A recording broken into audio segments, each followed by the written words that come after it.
Video kali ini saya ingin membedah kasus berkaitan dengan produk dari jasa notaris ataupun produk dari jasa PPAT.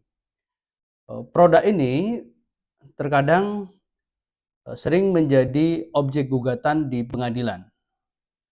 Dan saya sendiri cukup sering mewakili pihak notaris, membela kepentingan, mewakili dan kepentingan hukum notaris di pengadilan atas produk jasa dari notaris yang kemudian digugat di pengadilan. Pertanyaannya adalah apa saja sebetulnya produk dari notaris itu? Yang pertama, produk jasanya tentu adalah yang pertama kita kenal dengan akta notaris atau yang disebut dengan notaril. Notaril ini dalam proses pengadilan, pemeriksaan di pengadilan itu memiliki kekuatan pembuktian yang sempurna. Karena dia memiliki kekuatan pembuktian yang sempurna, maka kekuatan hukum dari akta notaris ini betul-betul sangat mengikat. Kemudian pertanyaannya adalah, apa sebetulnya yang membuat akta notaris itu memiliki kekuatan pembuktian yang sempurna? Yaitu yang pertama, para pihak itu hadir, menghadap langsung kepada pejabat umum, dalam hal ini adalah notaris. Jadi para pihak hadir langsung di situ. Sehingga oleh karena itu ketika kita membaca akta notaris atau notaril, kalimat pertama akan tertulis pada hari ini menghadap kurang lebih pada pokoknya sebagai berikut. Hari ini menghadap di hadapan saya. Kalimat awal itu sangat penting karena ingin menunjukkan bahwa para pihak itu betul-betul hadir. Ini salah satu poin pertama yang membuat akta notaris itu memiliki kekuatan pembuktian yang sempurna. Yang kedua, dibacakan. Oleh notaris di hadapan para pihak. Dengan dibacakan ini, tentu ketika misalnya ada para pihak yang tidak setuju akan isinya, tentu nanti akan dibenarkan atau akan dikoreksi oleh notaris. Koreksi itu nanti akan menjadi minuta akta.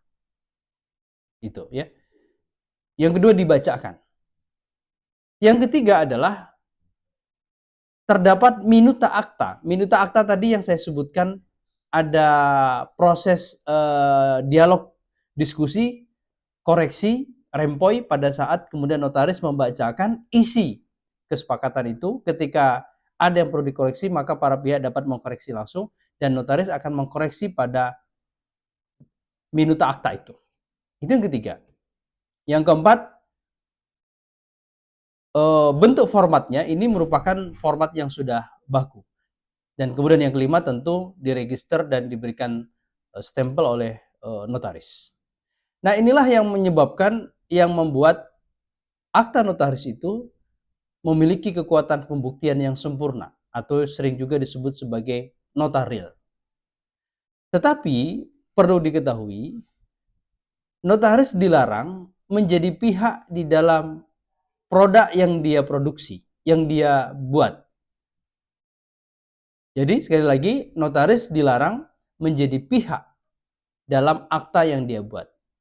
Misalnya, selama proses pembayaran belum selesai, maka sertifikat ini dititipkan kepada notaris. Nah, kalimat seperti ini berarti menarik notaris sebagai pihak ketiga di dalam akta. Kalau notaris menjadi pihak ketiga di dalam akta, yaitu pihak ketiga tadi adalah sertifikatnya dibunyikan di dalam akta, dititipkan kepada notaris, dan akan diberikan ketika telah lunas.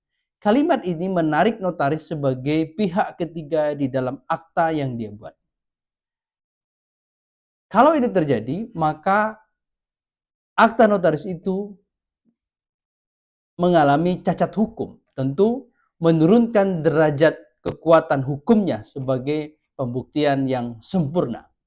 Jadi oleh karena itu, notaris dilarang menjadi pihak ketiga di dalam akta yang diterbitkannya. Apabila notaris ingin menjadi tempat penitipan sertifikat, maka tentu setelah akta itu selesai diterbitkan dan kemudian membuat perjanjian terpisah antara para pihak atau klien notaris dengan notaris itu sendiri. Tetapi posisinya bukan sebagai notaris, tetapi posisinya sebagai individu yang menerima jasa penitipan. Sehingga nanti akan berlaku ketentuan dari KUHP Perdata berkaitan dengan tempat penyimpanan. Nah, oleh karena itu akta ini akan mengalami kekuatan pembuktiannya sempurnanya akan turun atau akan cacat apabila notaris menjadi pihak ketiga di dalam akta yang dia terbitkan itu. Nah, ini produk yang pertama. Produk yang kedua itu ada yang disebut dengan legalisasi. Yang ketiga nanti ada warmaking. Apa sebetulnya perbedaan legalisasi dan warmaking? Nah, legalisasi itu surat atau kesepakatan para pihak. Bisa surat atau bisa perjanjian di bawah tangan tentu saja, gitu ya. Isinya sudah disepakati oleh para pihak. Isinya, bentuknya, apapun itu sudah disepakati oleh para pihak. Para pihaklah yang kemudian menyepakati isinya. Kemudian, tetapi belum ditandatangani dan belum diberikan tanggal. Sehingga proses penanggalan dan proses penandatanganan itu di hadapan notaris. Itu yang disebut dengan legalisasi. Nah, pertanyaannya adalah, apakah dengan penandatanganan dan penanggalan itu di hadapan notaris akan menjadi notaril atau kekuatan pembuktian yang sempurna? Tentu saja tidak dapat disamakan dengan akta notaris atau notaril yang dibuat tadi sebagaimana yang saya jelaskan di poin pertama. Kenapa? Karena legalisasi ini tidak memenuhi syarat-syarat yang sebagaimana yang saya sebutkan tadi di awal. Yaitu di hadapan ya notaris, kemudian dibacakan, ada minuta aktanya, formatnya juga sudah ditentukan oleh undang-undang, kemudian ada register dari pihak notaris. Nah, kalau legalisasi itu hanya penandatanganan dan penanggalan itu di hadapan notaris. Dan pada hari itu juga surat atau akta perjanjian di bawah tangan ini diregisterkan di hadapan notaris. Diregisterkan atau dibukukan. Ya, dibukukan dengan cara mendaftar dalam buku khusus. Jadi pendaftaran atau meregisterkan surat atau akta di bawah tangan tadi langsung pada tanggal yang sama. Tanggal penandatanganan dan tanggal registernya sama. Itu yang disebut dengan legalisasi. Nah, yang ketiga, ada produk yang ketiga yang disebut dengan warmaking. Apa itu warmaking? Jadi warmaking itu kalau kita mengacu pada pasal 15 ayat 2 huruf B tentang Undang-Undang Jabatan Notaris, itu warmaking itu jadi surat atau akta di bawah tangan yang telah ditandatangani oleh para pihak. Jadi para pihak sudah menandatangani, tidak di hadapan notaris. Proses penandatanganan pun tidak di hadapan notaris, proses pembuatan pun tidak di hadapan notaris. Antara tanggal akta dan surat di bawah tangan tadi bisa saja berbeda, tanggalnya kapan, ditandatanganinya kapan, itu bisa saja berbeda. Nah, kemudian setelah ditandatangani itu dan diberi tanggal tadi oleh para pihak tadi, kemudian diregisterkan atau dibukukan Jadi surat tadi dibukukan, ya, dibukukan dengan cara mendaftar dalam buku khusus notaris. Apa buku khusus itu? Sebetulnya adalah buku yang mencatat berkaitan dengan surat-surat atau akta di bawah tangan. Pertanyaan selanjutnya adalah, apa tujuan dari warmaking ini? Tujuannya adalah tentu saja kesepakatan para pihak tadi yang sudah dibuat, ditandatangani dengan cara di warmaking, ingin menunjukkan bahwa kesepakatan ini telah diketahui. Sekali lagi, telah diketahui oleh notaris. Tetapi, lagi-lagi, notaris tidak menentukan isi apa yang disepakati itu. Nah, jadi oleh karena itu, inilah 3 produk dari notaris itu.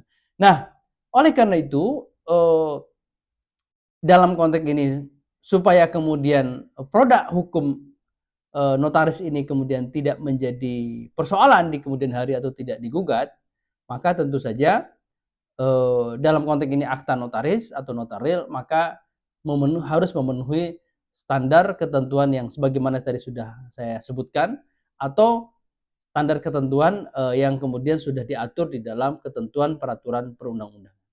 Nah itu jadi oleh karena itu persoalan-persoalan seperti ini sering terjadi di pengadilan tentu saja. Nah jadi oleh karena itu demikian saya kira pembahasan bedah kasus pada kali ini. Apabila ada yang ingin ditanyakan dari para netizen, silahkan ajukan pada kolom komentar atau melalui email atau melalui nomor handphone yang kemudian sudah tertera di dalam akun-akun kami. Demikian, terima kasih banyak. Sampai jumpa di pembahasan berikutnya.